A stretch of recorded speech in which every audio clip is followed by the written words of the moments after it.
After disaster, your cooking options are considerably diminished. You want food which is nutritious and easy to prepare. Recipes that only require heating water are the best, as they will conserve resources and reduce cooking time. In this video, I'm going to show you how to make 4 different meals that you can store in mason jars. Whether you need them after a disaster or for the emergency of not having the time to get to the store, you can simply grab them and prepare them in the same time it takes to boil water. Always have a few of these pre-made mason jar meals rotating through your prepping supplies so you can eat them on a regular basis or grab them if you're bugging out. Taco chili soup. This is a filling soup or stew that can be served in a bowl or cup. In this recipe, I'm going to use texturized vegetable protein, which is made from soy. You can use freeze-dried ground beef crumbles if you have access to those, but they can be very expensive. The combination of carbohydrates and protein in this meal makes it excellent to keep you feeling full after disaster or on any given Taco Tuesday. What I like about this meal too is that you don't have to make a whole pot, and it can either be a soup or a chili. Try just hydrating 1 cup of dry mix and 1 cup of boiling water to start. Add more hot water to get your desired consistency. Because all ingredients are pre-mixed, you can ration it out after disaster. Ingredients: 1 cup texturized vegetable protein, or TVP. Vegetable mix: 2 cans of chili beans, 1 medium onion, 2 diced bell peppers, 1 can corn, 1 can green chilies, which is optional, 3 tablespoons, or to your personal taste, of taco seasoning, 1 teaspoon of salt, 1/3 cup tomato powder, 2 corn tortillas, you can make many more than 2, oxygen absorbers or vacuum sealer, and mason jars. Preparation: mince onion and bell peppers. I microwave this for 1 minute and then strain it with a wire mesh strainer to reduce the moisture level since we'll be dehydrating it. I dehydrate these separately from the beans, chilies, and corn and combine them after drying them since the drying times will be different. Place the strained vegetable mix on paper towels and place it in your dehydrator. Combine drained corn, beans, and chilies. Lightly rinse and mix. You'll need to dehydrate this as well, so I recommend large batches in preparing over several days. Chop tortillas into 1/4 inch strips that are 2 inch long. I dehydrated these on a simple wire pizza screen on the lowest setting of my oven.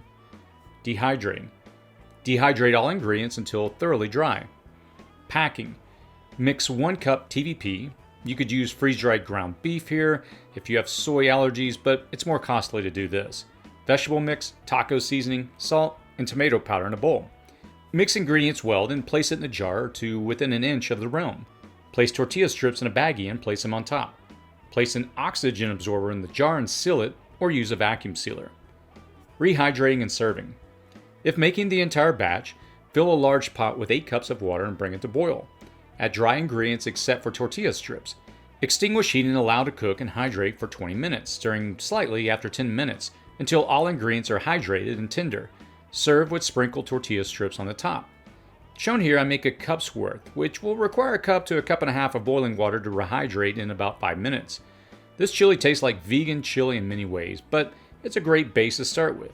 You can leave out the added salt and use a beef bouillon cube for a meatier taste, or spice up considerably more to make it to your preference. Asparagus rice with hollandaise sauce. This filling but refreshing rice dish isn't actually a salad, but I call it that because I think it tastes even better when chilled and served cold. You can eat it warm or cold. It's not your typical rice salad, and it's not your typical asparagus with hollandaise sauce. Here I'm specifically using minute rice. If you use regular rice, you're going to need to add more water, boil it longer, and let it sit for longer, and your finished product will be pastier. Ingredients: 2 bunches of asparagus spears, either fresh or frozen, 1 hollandaise sauce packets. Make sure to select a brand that only requires water to make. The flavor will be milder, but you will not have access to butter or other ingredients after a disaster. 1 1/2 cups minute rice, 2 slices of lemon, 1/8 inch rounds that are quartered, 1 small red onion, 1 tablespoon Italian herb mix, oxygen absorbers or vacuum sealer, and mason jars. Preparation: if using whole spears, remove the tough end of the asparagus spear, usually the bottom 2 inches. Cut asparagus into 1-inch pieces. You can simply start with a bag of frozen cut asparagus and save processing time. In their freeze-dried form, they will look indistinguishable from their fresh form when cooked. Dehydrated, however, they will get significantly smaller and will need more time to rehydrate. The flavors will intensify in the dehydrated form, and you can get multiple bunches of spears in your mix if you want a high asparagus content and flavor profile. Blanching and shocking. Blanch in boiling water for 6 minutes. This will fix the color and lock in flavors. Remove pieces to an ice bath to halt the cooking process. When pieces have cooled, place them in a strainer to allow them to drain fully. Dehydrating. Arrange asparagus pieces on dehydrator trays. Finally, chop 1 small red onion and dehydrate on screens, paper towels, or parchment paper.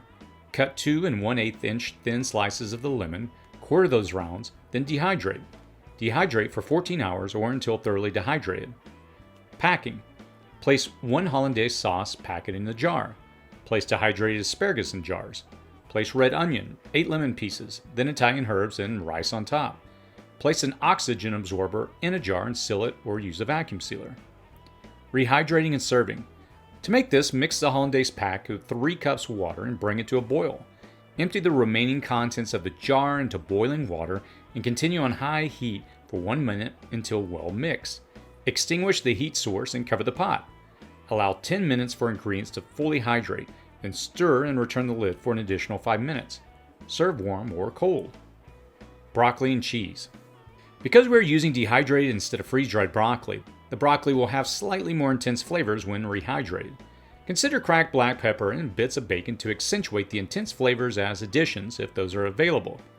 Ingredients: 2 large heads of fresh broccoli, 1 cup cheese powder, choose a brand that only requires water, oxygen absorbers or a vacuum sealer, mason jars. Preparation: wash and thoroughly dry the broccoli heads. Cut the broccoli into small florets and slice the stem. Again, if you want to make the process easier, you can just simply use a bag of frozen broccoli. Blanching and shocking. Bring a large pot of water to boil. Add the broccoli florets to the boiling water and blanch for about 3 to 4 minutes. The broccoli should be slightly tender but still crisp. Immediately transfer the blanched broccoli to an ice bath to halt the cooking process. Leave it in the ice bath for a few minutes until it's completely cooled. Drain the broccoli thoroughly in a strainer. Dehydrating. Arrange the blanched and drained broccoli florets on a dehydrator trays in a single layer. Make sure there's some space between the florets for proper air circulation. Dehydrate the broccoli for approximately 8 to 12 hours or until it becomes crispy and there's no moisture left. Here too, a freeze-dried version will give you a better looking final product, but the taste is very similar, with the dehydrated version maybe slightly more intense. Packing for storage. Once the broccoli is fully dehydrated and cooled, pack it into mason jars or vacuum-sealed bags. Place 1 cup of cheese powder in a Ziploc baggie and place on top.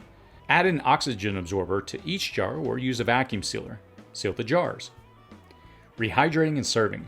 To rehydrate the broccoli, simply pour boiling hot water over the dehydrated broccoli in a bowl and let it sit for approximately 10 minutes with the lid on until it's plump and tender. Strain the rehydrated broccoli of excessive water. In a separate pan, prepare the cheese sauce by adding 1 cup water and gently warming and stirring the mix. Add more water to achieve the desired consistency, but don't make your sauce runny. Combine the rehydrated broccoli and the cheese sauce in a pan. Heat it over low heat and stir until the sauce is well incorporated and the broccoli is heated and moist throughout.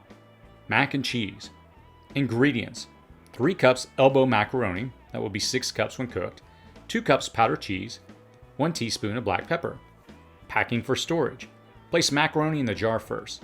Place powdered cheese in 1 Ziploc baggie and pepper in another and place it in a jar.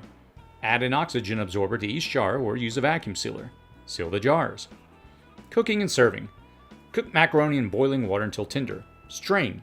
In a separate pan, combine powdered ingredients with 1 cup of water. Gently warm. Stir to combine all ingredients, then add the macaroni and stir until all the noodles are covered. This one is so simple I hesitated to include it, but the reason I like this one is because I can control the ingredients. So many of us have boxes of this stuff in our emergency pantries because it keeps for so long and it's so easy to make, but if you ever read the ingredient label, I'm not sure you'd want to eat on a regular basis how much sodium, ferrous sulfate, sodium triphosphate, and sodium phosphate. If you do buy a healthy cheese powder in bulk, you can make it a much healthier option for yourself. Plus, this stuff is great sprinkled on popcorn. There you have it. 4 healthy meals for after a disaster which only require boiling water to make. Whether you're grabbing them and bugging out, or you just simply can't get to the store and need something for a Tuesday night, these meals in a jar will give you the healthy options to grab and fix in minutes. Check out our other video, 4 stovetop breads you can make with Forever Foods, which you can click on here shown on your screen. As always, stay safe out there.